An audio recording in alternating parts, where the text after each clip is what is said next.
Mesdames et messieurs, bonsoir. Merci d'avoir choisi RTI 1 à la une ce vendredi 29 novembre. Le président de la République, Alassane Ouattara, a mis le cap sur Dabakala, troisième étape de sa visite d'État entamée mercredi dernier dans la région du Hambol. Il a animé un meeting au cours duquel il a appelé à la paix, au rassemblement et à la cohésion sociale. Le chef de l'État a annoncé la réalisation de plusieurs projets de développement, notamment le bitumage de la voie Dabakala-Bassawa, longue de 60 km. Soyez les bienvenus sur RTI 1. Le président Alassane Ouattara poursuit sa visite d'État dans le Hambol. Ce vendredi, troisième jour de sa tournée dans la région, il a mis le cap sur Dabakala. Au cours de son meeting, le président Ouattara a parlé développement et appelé à la paix, au rassemblement et à la cohésion des filles et fils du Hambol. Il leur a exprimé sa reconnaissance pour leur soutien et a par ailleurs annoncé la réalisation de plusieurs projets, notamment le bitumage de la voie Dabakala-Bassawa dès l'année prochaine. 2020, année électorale en Côte d'Ivoire, se passera très bien selon le chef de l'État. Ces élections seront libres, transparentes et démocratiques. Nous cédons l'antenne à présent à Abiba Dambélé Sawé pour le journal du Hambol pour vous faire une idée de cette troisième journée.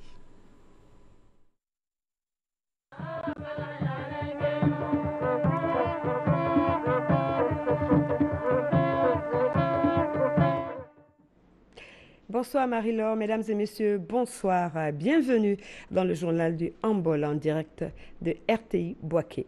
Dabakala a constitué la deuxième étape de la visite d'État du président Alassane Ouattara dans le Hambol. La mobilisation était encore au rendez-vous. Le peuple d'Umini Djamala était en symbiose avec le chef de l'État. Premier temps fort, c'est l'honneur militaire à l'arrivée du président Alassane Ouattara avec Abou Sanogo. Suivez plutôt. Le département de Dabakala a constitué la deuxième étape de la visite d'État du président de la République Alassane Ouattara dans la région du Hambol. Et pour cela, Dabakala a battu le rappel de tous ses fils pour réussir sa mobilisation.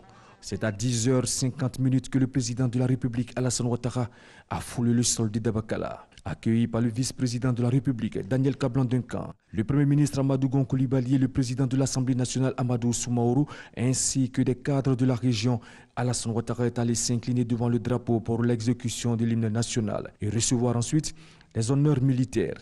Honneur rendu par la musique de la gendarmerie nationale, le drapeau de l'État et sa garde, 2 pelotons de l'école de gendarmerie de Torogwe et 3 sections du bataillon blindé aux ordres du commandant Ouattara Meyirigé André. Puis, il est allé à la rencontre des membres du gouvernement, du corps préfectoral, des élus et cadres de Dabakala, venus très nombreux l'accueillir et cap sera mis sur le lieu du meeting. Le peuple Djimini Djamala est sorti massivement pour lui dire le traditionnel Yigbakono. Entendez, soyez la bienvenue.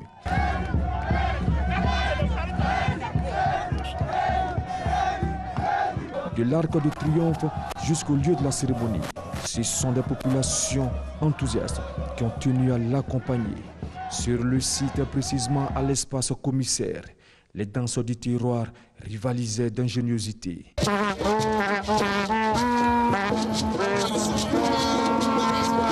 Il y avait du monde à l'accueil. À la vue du chef de l'État Alassane Ouattara, à bord de son commande-car, l'ambiance est montée d'un cran.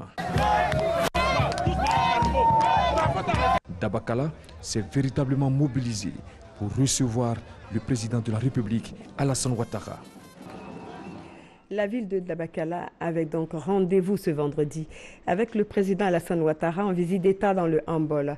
Ce fut l'occasion pour elle de communier avec le chef de l'État et de lui exprimer leurs doléances pour le développement de leur localité. Mahama Traoré revient sur les temps forts du meeting de Dabakala. Ce vendredi, la place publique de Dabakala illustrait à souhait l'attachement du peuple Djimini Djamala au président de la République.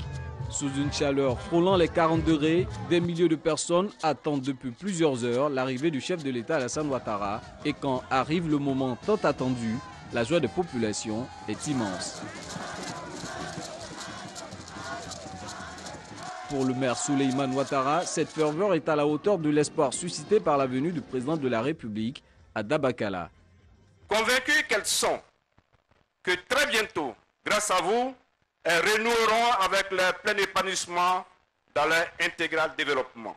Vous avez les solutions pour ce beau pays, havre de paix, de tolérance et vous le démontrez au quotidien. Sous cet angle, Dabakala engage dès maintenant sa marche d'un pas assuré vers l'émergence car vous avez le don de redorer les blasons les plus éprouvés. Créé en 1976, Dabakala est à ce jour le plus vaste département du pays en termes de superficie. Les nombreuses actions de développement réalisées ces 8 dernières années par l'État ont permis à cette localité de sortir de sa léthargie. Dabakala est reconnaissante au chef de l'État, mais lui exprime tout de même quelques doléances. Depuis 44 ans je dis bien, ce département de 9670 km², le plus vaste du pays, n'a pas évolué dans ses limites territoriales et son organisation administrative. Vos parents, Excellence, Monsieur le Président de la République, souhaitent que vous marquiez définitivement l'histoire en l'érigeant en région. Ce serait l'acte politique le plus fort pour nous et qui nous marquera à vie. Toutes ces doléances seront examinées par le gouvernement, promet le président Alassane Ouattara, avant d'annoncer une série de projets de développement en faveur de Dabakala. Nous continuerons d'aller de l'avant et faire encore plus pour Dabakala et tout le département, comme je vous l'ai déjà promis. Et pour ce faire, nous prévoyons un nouveau programme d'investissement dans ce département. Nous comptons aussi démarrer dès 2020 les travaux d'aménagement et de bitumage de la route Dabakala-Bassawa pour 60 km. Oui, dans le secteur de l'eau potable, nous prévoyons dans le cadre du programme social du gouvernement la réalisation de projets d'alimentation en eau potable, des forages, ainsi que la construction et l'équipement de châteaux d'eau. En ce qui concerne la santé, la réhabilitation et l'équipement du centre de santé urbain de Satamasokoro est prévu pour la période 2019-2020. Nous procéderons aussi à la construction et à l'équipement des centres de santé ruraux à Ouadarama, Bambarasso, à Kurukono, Djoulasso et à Bombosso, Nasulo et Wendene. Nous avons fait ce que nous avions promis. Mais je peux vous dire que nous continuons d'avoir de grandes ambitions pour le département de Dabakala et la région du Hambol. Et c'est pour cela que nous avons besoin de paix et de stabilité pour poursuivre le développement de notre chère Côte d'Ivoire. Concernant la mévente de l'anacarde, dont cette localité est grande productrice, le chef de l'État promet que des mesures idoines seront arrêtées par le gouvernement dans les prochaines semaines. Fort de toutes ces assurances, les populations de Dabakala sont reparties, pleines d'espoir quant à l'avenir de leur département. Plusieurs événements ont gravité autour de cette rencontre que le président de la République a eue avec les populations de Dabakala. Éric Goré, notre reporter, dit que Dabakala a réussi sa mobilisation. Dabakala peut être fier d'avoir relevé le défi de la mobilisation. La place publique qui accueille la cérémonie est devenue exiguë devant la grande mobilisation des populations. Difficile de se frayer un chemin. Certaines personnes préfèrent regarder l'événement à la télévision. Il y a des gens qui regardent la télévision parce que tout le monde n'a pas accès au stade. Le stade est en plein, il y a le bousculage, les policiers y sont. J'ai préféré m'écarter un peu pour mieux suivre, bien voir. Pour avoir accès au lieu du meeting, il faut se conformer aux consignes de sécurité. Une fois au lieu de la cérémonie, les places assises sont précieuses. La sécurité débordée par la marée humaine. On évite des incidents. En ce moment, on peut dire que la situation est sous contrôle. Sous contrôle. C'est bon. C'est en train d'ordre. Ça va. C'est réglé, il n'y a rien. Il n'y a pas de problème, c'est réglé. Il y a de la vie, il y a du mouvement. Une bâche cède à la pression du monde, mais ne fait aucune victime. Il n'y a pas de blessés, il n'y a rien. Pendant ce temps, les ministres font leur entrée tour à tour au lieu de la cérémonie. Les populations qui n'ont pas eu de place assise sont debout. On les entend crier de joie. Je peux m'arrêter de maintenant jusqu'à demain matin pour le président de la République, jamais fatigué. Qu'est-ce qui fait que vous n'avez pas de place, mais vous êtes toujours là? C'est une façon pour nous jeunes Ivoiriens de démontrer aux dieux de toute l'humanité que Ado est aimé. Le peloton d'honneur fait son installation. Dans quelques instants, le président de la République sera au lieu de la cérémonie. Toi, tu seras élevé.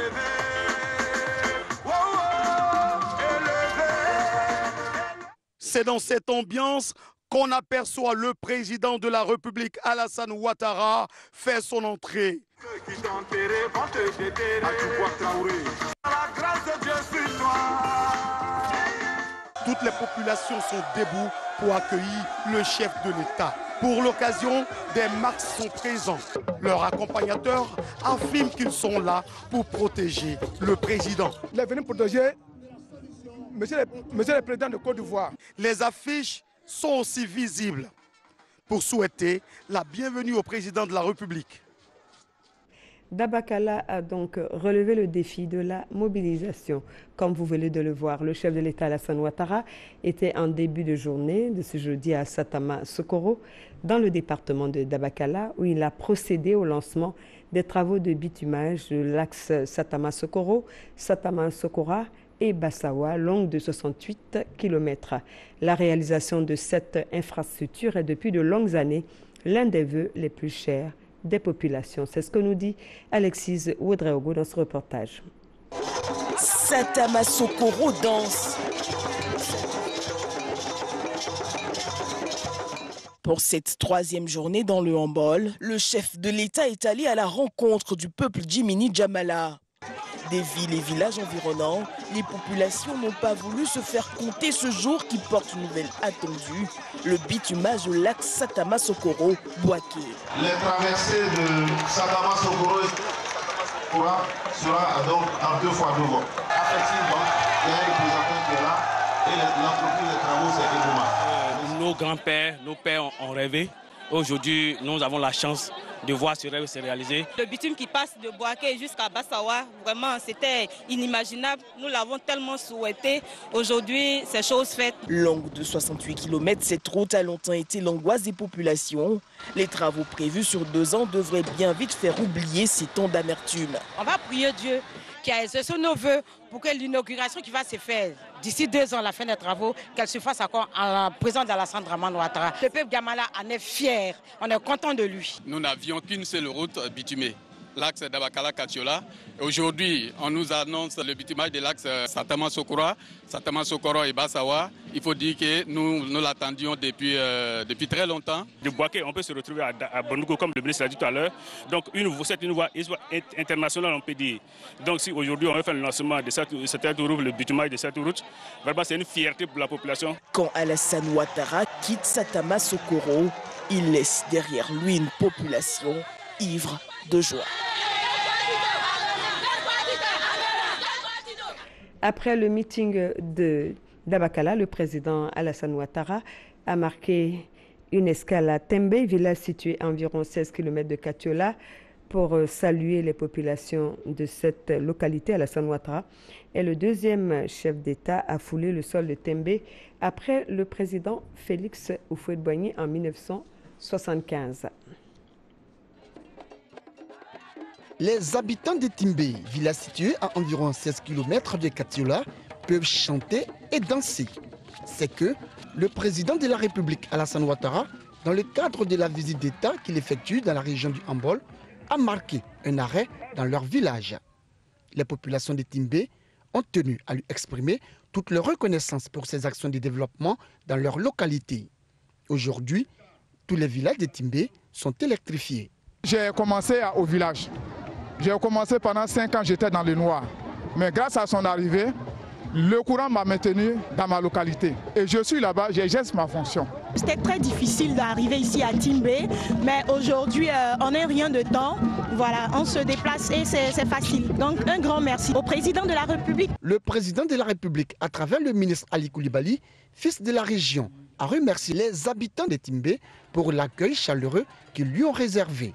Chefs de village, guides religieux, élus et cadres de la région se disent heureux de cette escale du chef de l'État. Les populations de Timbé ont demandé que le chef de l'État accepte de faire une escale ici, comme le président Houphouët-Boigny. Et cette chose faite, on est heureux et on est venu donc l'accueillir et lui dire merci. Le président de la République, Alassane Ouattara, est le deuxième chef d'État à fouler le sol de cette sous-préfecture constituée de 9 villages après le premier président de la Côte d'Ivoire, Félix Houphouët-Boigny, en 1975. On s'intéresse maintenant aux activités de la première dame Dominique Ouattara, la première dame de Côte d'Ivoire qui a fait un important don en nature et en espèces aux femmes du Hambol pour un montant total de 710 millions de nos francs. Par ailleurs, elles viennent de bénéficier d'un financement additionnel du FAFSI pour un montant de 500 millions de francs CFA. La cérémonie de remise de dons et de remise des chèques FAFSI a eu lieu ce soir, cet après-midi, en présence du Premier ministre Amadou Bon Coulibaly. La première dame était représentée par la ministre de la Femme, de la Famille et de l'Enfant, Bakayoko Li Ramata. Les cadres, chefs traditionnels et guides religieux de la région du Hambol ont échangé hier soir avec le chef de l'État à sa résidence à Katiola. Le président de la République a fait le point des investissements réalisés dans la région. Compte rendu à Ouattouré.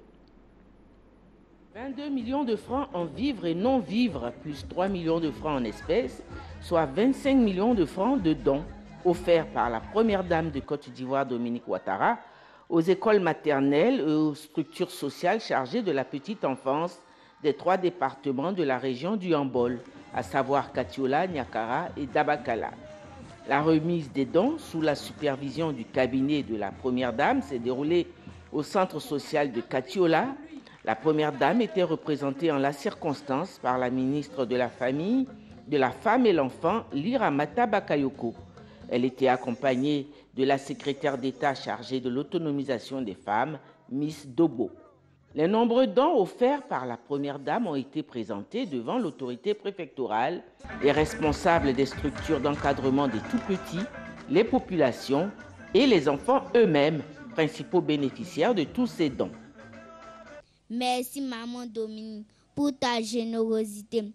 Nous entendons les grandes personnes dire que derrière un grand homme, il y a une grande femme. Donc on peut dire aussi que derrière une grande femme, une maman au grand cœur. Il y a un grand homme, un papa au grand cœur. Nous saluons avec beaucoup de respect Papa Alassane et nous remercions aussi Maman Ramata.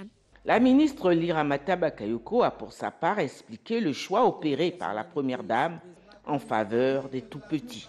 Madame la première dame a commencé par la Côte d'Ivoire de demain. C'est très important, c'est très symbolique. Ça dit par les enfants. Et au sortir donc du 30e anniversaire de la Convention des droits de l'enfant, je crois que c'est à saluer cet acte. Et cet acte accompagne admirablement bien le programme social du gouvernement. Après les allocutions, la représentante de la première dame a procédé à la remise officielle et symbolique des différents dons. Voilà, c'était les dons de la première dame aux différents centres sociaux de la région du Hambol. Et la cérémonie s'est déroulée en présence de la ministre Li Ramata et du préfet de région. Les cadres, chefs traditionnels et guides religieux de la région de Hambol ont échangé hier soir avec le chef de l'État à sa résidence de Katiola. Le président de la République a fait le point des investissements réalisés dans la région. Le compte-rendu est signé à Ouattouré. Le président de la République Alassane Ouattara, comme il est désormais de tradition, lors des visites d'État, a échangé avec les cadres, les chefs et guides religieux de la région du Hambol. Un moment de partage et de rapprochement dans un cadre familial. Une famille qui se réunit donc pour célébrer des retrouvailles et se donner des nouvelles. Nous sommes réunis ici, suspendus, Monsieur le Président de la République, à vos lèvres, pour entendre votre message, entendre les bonnes choses que vous allez nous dire et qui vont nous servir à nous, à chacun d'entre nous, pour sa conduite et pour sa bonne gouvernance. Le porte-parole des cadres, Raphaël Kinapara Koulibaly, directeur général du BNET, a traduit au président de la République Alassane Ouattara la reconnaissance des populations du Hambol pour ses actions de développement dans la région avant de solliciter un programme spécial de développement à l'image du plan Marshall dénommé Plan Ado. Monsieur le Président de la République, notre région a payé un lourd tribut à la crise militaro-politique ivoirienne. Vous avez déjà entamé sa reconstruction et nous vous en remercions.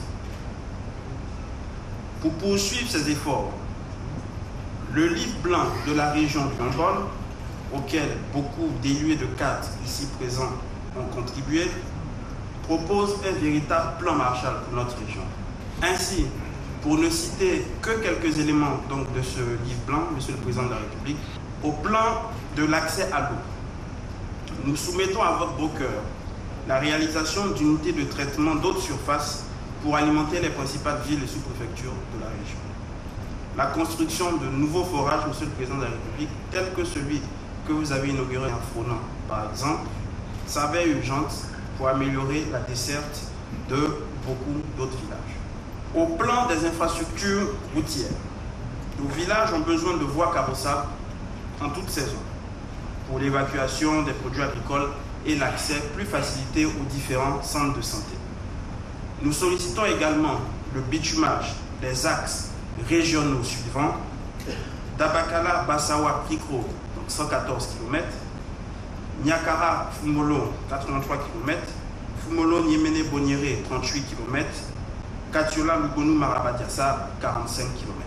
Après avoir fait le point sur les investissements réalisés, le chef de l'État a réaffirmé sa volonté de poursuivre les réalisations de projets structurants dans le Hambol.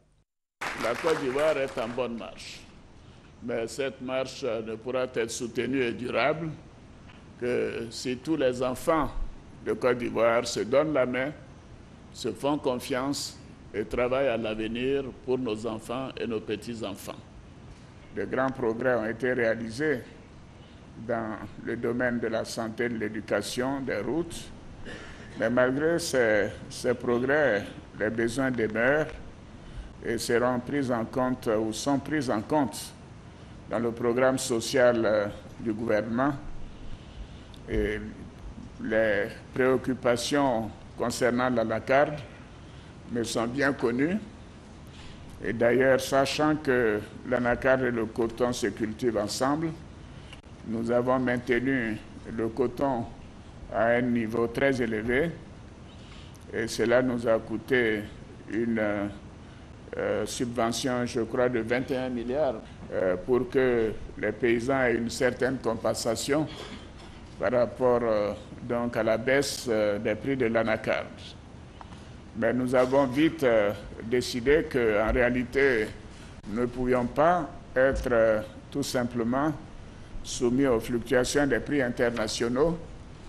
Et c'est pour cela que nous avons demandé que des usines soient installées en Côte d'Ivoire.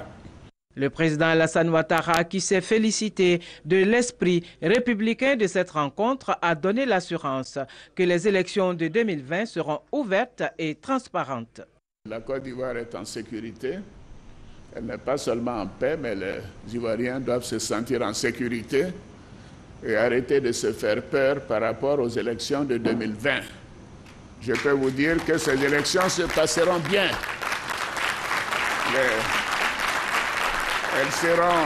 Elles seront transparentes, elles seront équitables. Alors je voudrais donc rassurer les uns et les autres qu'il n'y a pas donc de plan d'éviction de qui que ce soit et que tous ceux qui voudront aller aux élections pourront aller aux élections. Le chef de l'État a par ailleurs relevé que le retard accusé dans l'organisation de la visite d'État n'est pas dû à un manque d'intérêt, mais plutôt la volonté du gouvernement de réaliser le maximum d'infrastructures. Le président de la République a exhorté les populations à l'union, la tolérance et la fraternité. Il a réaffirmé sa détermination à œuvrer pour la préservation de la paix et la sécurité. Voilà, vous venez de le voir, l'élection de 2020 a été évoquée par le président Alassane Ouattara qui a émis le souhait qu'il n'y ait pas un trop grand nombre de candidats. Je vous propose de l'écouter. Il a déjà dit, et je le répète, que la compétition soit ouverte, la plus ouverte possible, mais je demande au gouvernement de faire en sorte que nous n'ayons pas 50 candidatures. Et plus il y a de candidats, moins il y a de temps pour dire aux Ivoiriens ou aux pays concernés ce que les candidats veulent faire pour leur pays. Une élection présidentielle doit être une compétition. Notre pays doit avoir des candidats qui pourront venir parler aux Ivoiriens le temps nécessaire et dire ce qu'ils envisagent de faire, comment ils vont le faire, avec quels moyens. Donc c'est important qu'il n'y ait pas trop de candidats et j'ai demandé au gouvernement d'étudier les voies et moyens pour ce faire, peut-être faire comme au Bénin, mettre une caution. Je ne souhaite pas que la caution soit au Bénin, je crois qu'il a mis à 500 millions, si je me trompe, ou 200 millions. Bon, si on met à 500 millions, il n'y a que Jean-Louis Billon qui pourra payer la caution.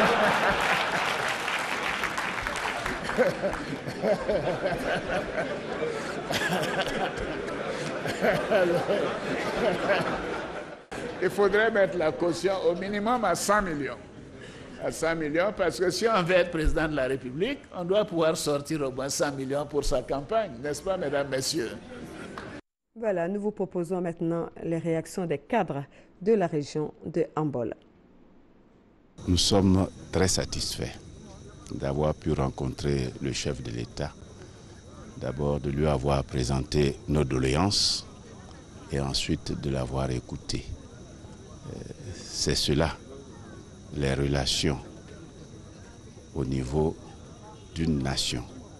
Quand le chef de l'État descend jusqu'à son peuple pour lui parler, eh bien, cela met tout le monde à l'aise.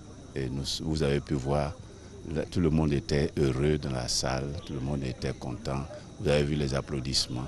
Cela montre que tout va bien dans notre pays. Oui, le message de son Excellence, Monsieur le Président de la République, est magnifique. Il va nous permettre de ressouder les relations. Et puis, il a déjà dit, la paix, rien ne vaut la paix. Et nous allons nous ingénier à l'image de toutes les régions où ça marche très bien, à faire de sorte que ça marche ici aussi. Le discours était rassurant sur le plan politique par rapport aux échéances futures. On espère que ce qu'il a dit, qui était, comme je dis, rassurant, s'appliquera réellement pour 2020. Cela va dissiper les inquiétudes des Ivoiriens qui pensent que nous partons vers d'autres crises électorales. Donc si véritablement on se prépare à la transparence, à l'acceptation des différences politiques les uns et les autres, les choses devraient bien se passer.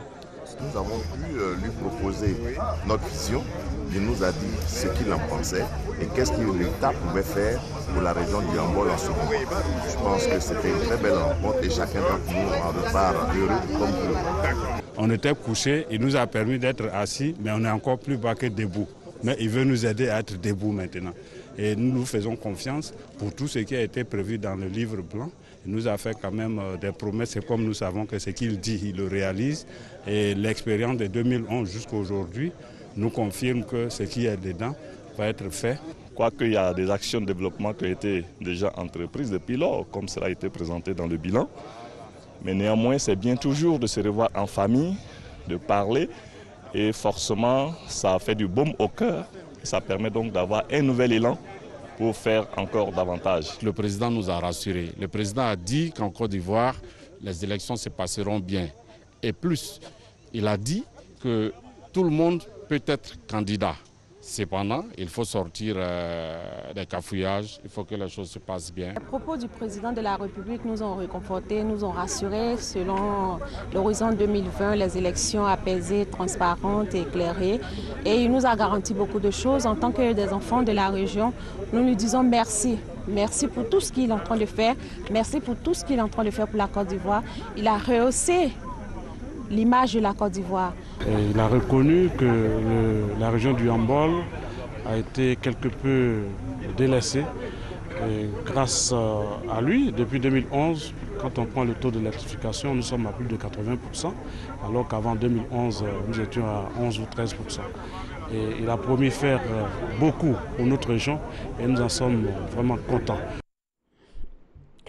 Présent hier à Niakara, le président de la République Alassane Ouattara a rendu hommage à deux grands serviteurs de l'État, Nalo Bamba, ancien ministre et compagnon de Félix Houphouët-Boigny, et Dramane Coulibaly, ancien fonctionnaire de l'administration coloniale et grand-père maternel de l'actuel Premier ministre Amadou Bon Coulibaly. Pour le président de la République, c'est la reconnaissance de la nation à deux de ses plus illustres fils. Soro Corona, reportage. Pose des gemmes de fleurs par le président de la République Alassane Ouattara au caveau de Nalo Bamba, ancien cadre du département de Niakara.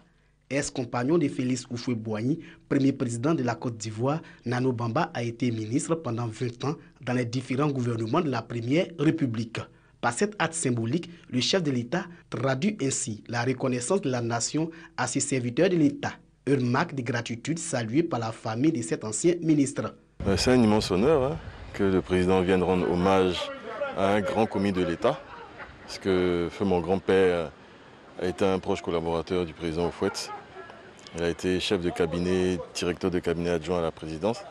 Donc c'est vraiment une reconnaissance de l'État.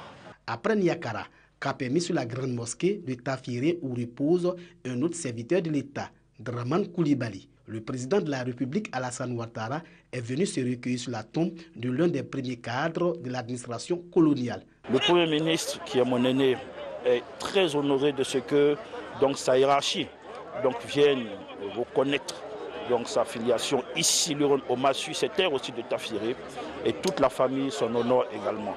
L'ancien compagnon d'Houphouët-Boigny, Nalo Bamba, est né en 1916 et décédé en 1984. Grand-père maternel de l'actuel Premier ministre, Dramane Coulibaly est né en 1908 et décédé en 1958.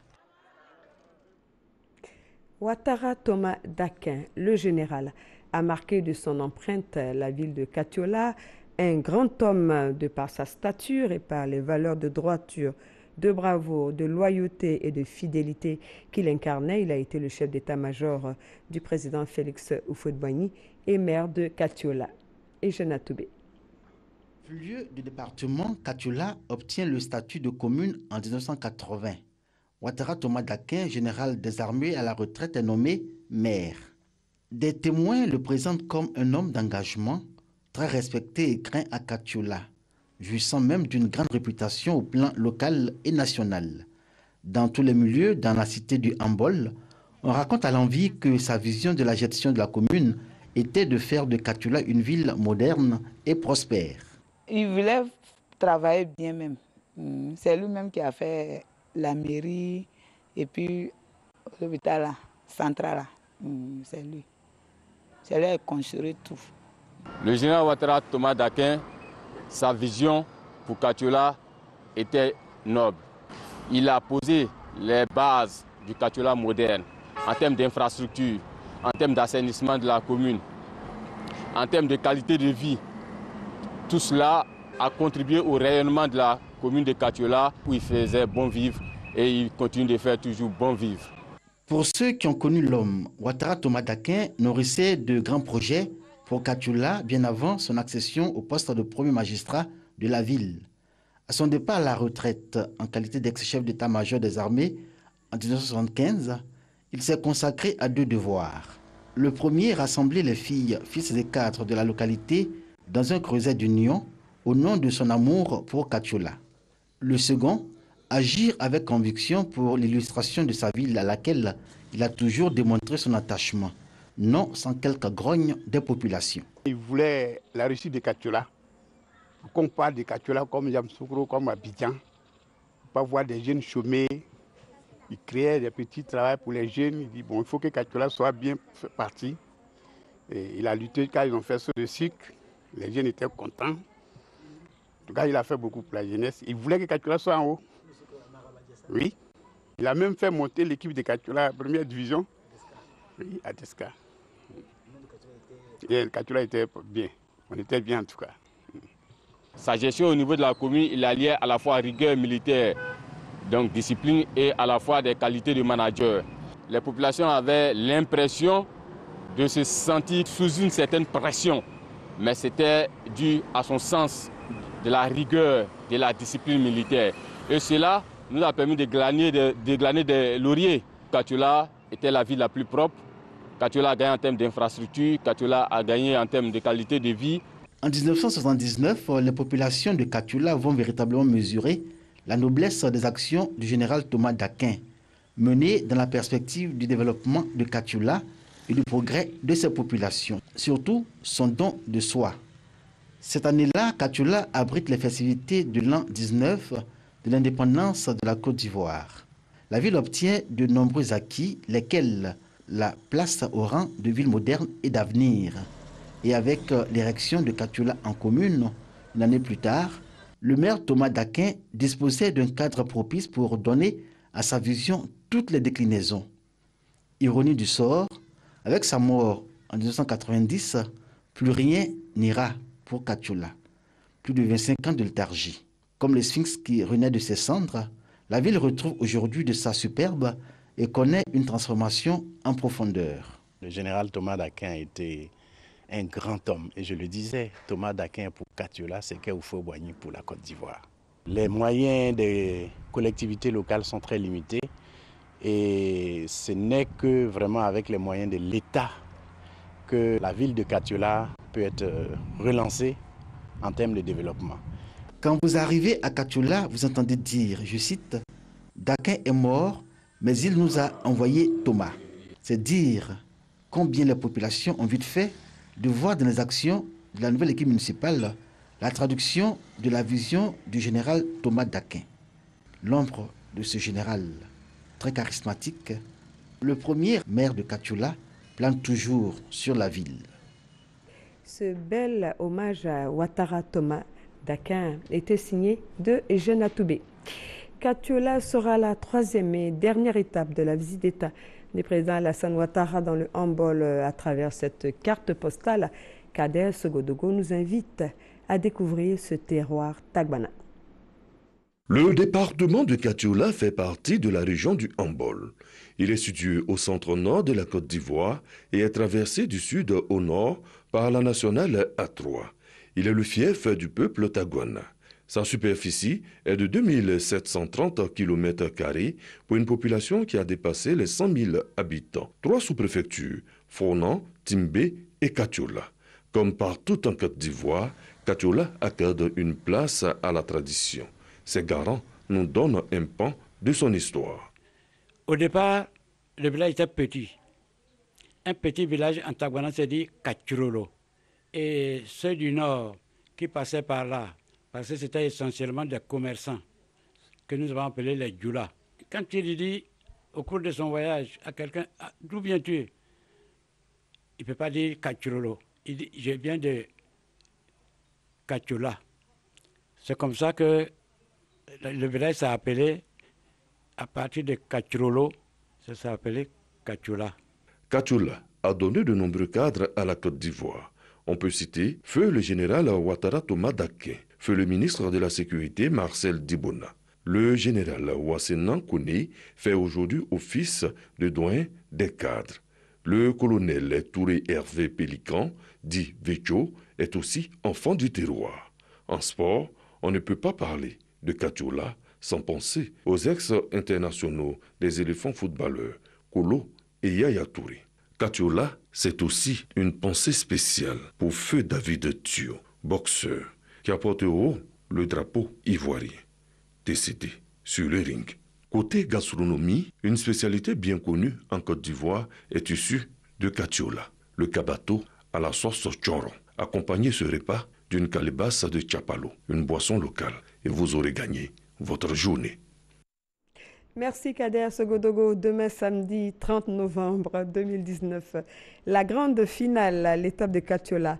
Dès 10h30, le chef de l'État ira se recueillir sur la tombe du général Ouattara Thomas Daquin, un symbole de Katoula, puis cap sur le stade qui porte le nom de l'illustre personnalité. Après le meeting, la conférence de presse, le président va se prêter aux questions de la presse nationale et internationale. Ensuite, le président fera ses au revoir aux populations de Hambol pour se rendre à Mankono, dans la région du Béré, pour la cérémonie d'inauguration de l'axe Mankono-Tinengwe et le lancement des travaux de bitumage de l'axe Mankono-Séguéla. C'est la fin de ce journal spécial en direct de RTI Boaké. Merci de nous avoir suivis. À vous, Abidjan. À demain.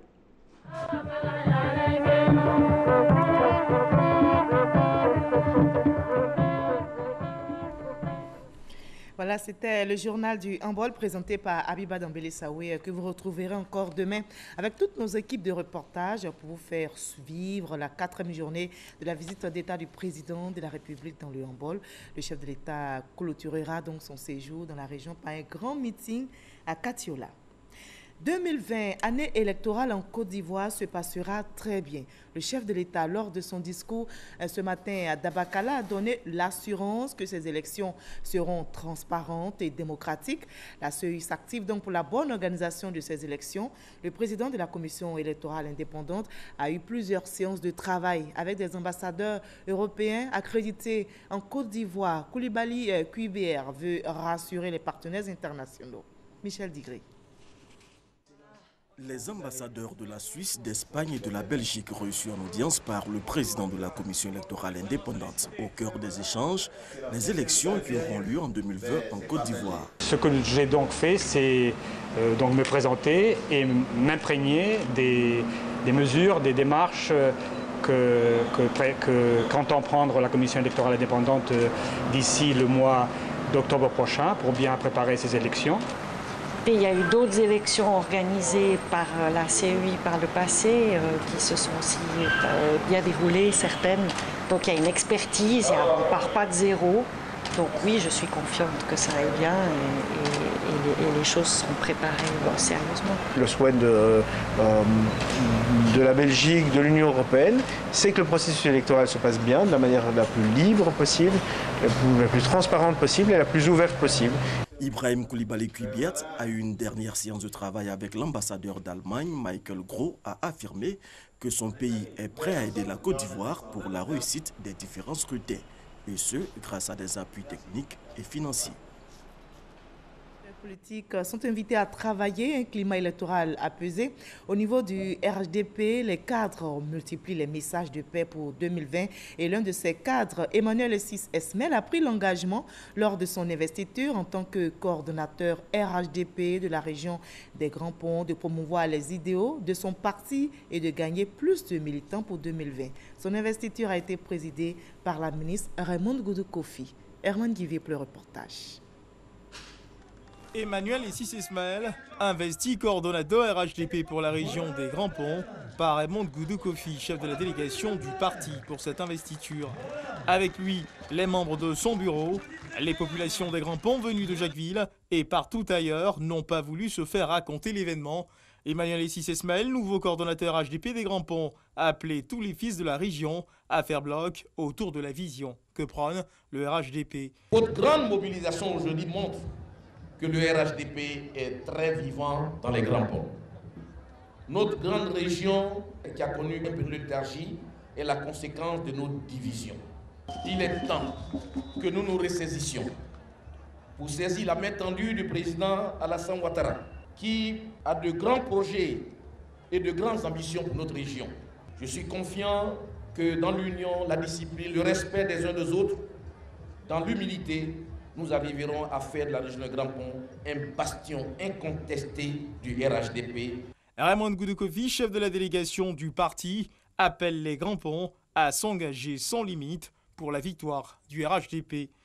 Vous devrez être fiers de montrer votre appartenance au RHDP. Il ne s'agit plus à ce stade de tenir un double langage. Je suis un tel la nuit et puis je suis un autre la journée. Non, ça c'est fini. Si vous avez décidé d'être là aujourd'hui, au grand jour, c'est parce que tous vous adhérez au RHDP et que vous serez prêts à aller prendre votre carte du parti, prêts à vous battre pour l'élection de 2020. Le président Alassane Ouattara compte sur vous pour l'union et la cohésion.